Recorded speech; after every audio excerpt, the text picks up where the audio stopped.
தமிழ் மக்களுக்கு எனது அன்பான வணக்கங்கள். இன்றைக்கு நம்ம பார்க்க போற சமையல் குறிப்பு ஜவ்வரிசி வடை எப்படி பண்றதுன்னு பார்க்கலாம். இது ரொம்ப சூப்பரான ரெசிபி. இதுவரைக்கும் நம்ம வீட்டு கிச்சன் சேனலை சப்ஸ்கிரைப் பண்ணாதவங்க கீழே உள்ள ரெட் கலர் சப்ஸ்கிரைப் பட்டனை ஆன் பண்ணிக்கோங்க. பக்கத்தில் உள்ள பெல் பட்டனையும் ஸ்டார்ட் பண்ணிக்கோங்க. This is my humble request. உங்களுக்கு என்னோட வீடியோஸ் உடனே வரும். ஜவ்வரிசி வடை செய்ய தேவையான பொருட்கள் என்னன்னு பார்த்துடலாம். ஜவ்வரிசி நான் 250 கிராம் எடுத்து 2 தடவை வாஷ் பண்ணிவிட்டு ஒரு 100 ml வாட்டரில் ஊற வச்சுருக்கேன். அதாவது அந்த தண்ணியில் ஊறும்போது இது இந்த ஸ்டேஜில் தான் ஒரு 3 hour ஊற வச்சு எடுத்துக்கோங்க. நல்லா ட்ரையாக இருக்கும். நீங்கள் ரொம்ப ட்ரையாக ஃபீல் ஆச்சு உங்களுக்கு அப்படின்னா நீங்கள் மேலே தண்ணியை கொஞ்சம் தெளித்து இடையில ஒரு 1.5 மணி நேரத்துக்கு ஒருக்க தெளித்து விட்டீங்கன்னா இந்த மாதிரி ஒரு நல்லா அது பாருங்கள் ஊறி இங்கே பாருங்கள் எப்படி அதை பிசுக்கி பார்த்தீங்கன்னா நல்லா மாவு மாதிரி வந்துடும். அதே சமயத்தில் ஜவ்வரிசி ட்ரையாகவும் இருக்கணும். இப்போ இதே ரெடியாக இருக்குது. அடுத்து 250 கிராம் உருளைக்கிழங்கு, 1/4 கிலோ உருளைக்கிழங்கு நல்லா அவிச்சிட்டு நான் ஸ்மாஷ் பண்ணி வச்சுருக்கேன். அடுத்து நிலக்கடலை ஒரு 150 கிராம் நிலக்கடலை எடுத்து நல்லா வறுத்துட்டு இப்படி 1க்கு 2 உடச்சி எடுத்துக்கோங்க. உங்களுக்கு கம்மியாக வேணும்னா ஒரு 100 கிராம் யூஸ் பண்ணிக்கலாம். அப்புறம் கருவேப்பிலை இந்த மாதிரி சின்னதாக கட் பண்ணி எடுத்துருக்கிறேன். அப்புறம் கொத்தமல்லி இலை, கொஞ்சோண்டு கொத்தமல்லி இலையை நல்லா சின்னதாக கட் பண்ணி எடுத்துக்கோங்க. அப்புறம் 1/2 டீஸ்பூனுக்கு கொஞ்சம் கூட உப்பு எடுத்துக்கோங்க. அப்புறம் ஒரு பெரிய வெங்காயத்தை சின்னதாக கட் பண்ணி வச்சுருக்கிறேன். இஞ்சி ஒரு 1/4 சைஸ் இஞ்சி நல்லா கேரட் சீவுறதுல வச்சு சீவி சின்னதாக எடுத்து வச்சுருக்கிறேன். அப்புறம் பச்சை மிளகாய் ஒரு 4-5 போட்டுக்கோங்க. ஏன்னா காரம் இது எவ்வளோ காரம் இருந்தாலும் காரம் இல்லாத மாதிரி தெரியும்.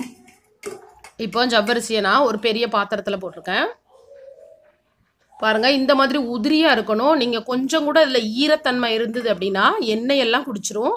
அதனால் கொஞ்சம் கேர்ஃபுல்லாக பண்ணுங்கள். நான் சொன்ன மாதிரியே பண்ணுங்கள். நீங்கள் 2 தடவை வாஷ் பண்ணிவிட்டு அப்புறம் ஒரு 100 ml வாட்டரில் ஊற வச்சுருங்க. தண்ணியெல்லாம் ட்ரை ஆகிட்டு அப்படின்னா மேலே தெளித்து ஒரு 3 ஹவர்ஸ்க்கு பண்ணி எடுத்துக்கோங்க. இப்போ பாருங்கள், இப்போ நான் உருளைக்கிழங்கு போட்டு நல்லா ரெண்டையும் நல்லா மிக்ஸ் பண்ணி நல்லா பிசைஞ்சு எடுத்துக்கோங்க. இந்த வடை ரொம்ப டேஸ்ட்டாக இருக்கும். அந்த நிலக்கடலை போடுறது இன்னும் ரொம்ப டேஸ்ட் கொடுக்கும். இப்போ நிலக்கடலை போட்டிருக்கேன், வெங்காயம் போட்டிருக்கேன், சின்னதாக கட் பண்ணி போட்டுக்கோங்க. கருவேப்பிலை கண்டிப்பாக போடுங்க, ரொம்ப டேஸ்ட்டாக இருக்கும், நல்ல மணமாக இருக்கும். அப்புறம் உப்பு, இதில் உங்களுக்கு சீரகம் பிடிச்சதுன்னா போட்டுக்கலாம், ஒரு 1/2 டீஸ்பூன் போட்டுக்கலாம். நான் இன்றைக்கி போடலை. அப்புறம் இஞ்சி போட்டுக்கோங்க, பச்சை மிளகாய் போட்டுக்கோங்க. இப்போ நல்லா மிக்ஸ் பண்ணி எடுத்துக்கோங்க. இந்த மாதிரி நம்ம வடை எப்படி பண்ணுறோம் அதே மாதிரி தட்டி எடுத்துக்கோங்க. அப்புறம் நான் பேனில் ஒரு பெரிய பாத்திரத்தில் ஆயில் ஊற்றிருக்கிறேன். நல்லா கொதிக்கிற ஸ்டேஜில் இருக்குது.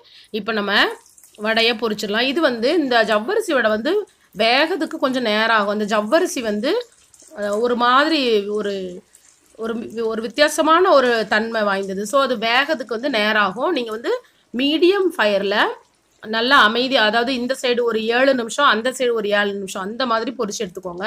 ஏன்னா வெளியில் வெந்த மாதிரி இருக்கும், ஆனால் உள்ளே வேகாமல் இருக்கும், அதனால் சொல்லுதேன். இப்போ ஓரளவு இந்த சைடு வெந்துட்டு ஒரு சைடு இப்போ நம்ம பெரட்டி போட்டுடலாம். நீங்கள் நல்லா மீடியம்லேயே வச்சுக்கோங்க. பாருங்கள், இப்போ நான் பெரட்டி போட்டேன். இந்த வடை ரொம்ப சூப்பராக இருக்கும், ரொம்ப டேஸ்ட்டாக இருக்கும். இந்த நிலக்கடலை போடுறது இன்னும் ரொம்ப ஒரு டேஸ்ட்டை கொடுக்கும், நல்லா கிறிஸ்பியாகவும் இருக்கும்.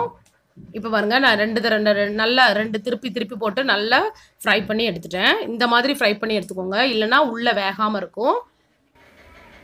இப்பொழுது சுவையான ஜவ்வரிசி வடை ரெடி ஆயிட்டு. இதே மாதிரி நீங்கள் வீட்டில் ட்ரை பண்ணுங்கள். இது வரைக்கும் பொறுமையாக என்னோட ரெசிபியை பார்த்ததுக்கு ரொம்ப ரொம்ப நன்றி. தேங்க்யூ ஸோ மச் ஃபார் வாட்சிங். தேங்க்யூ.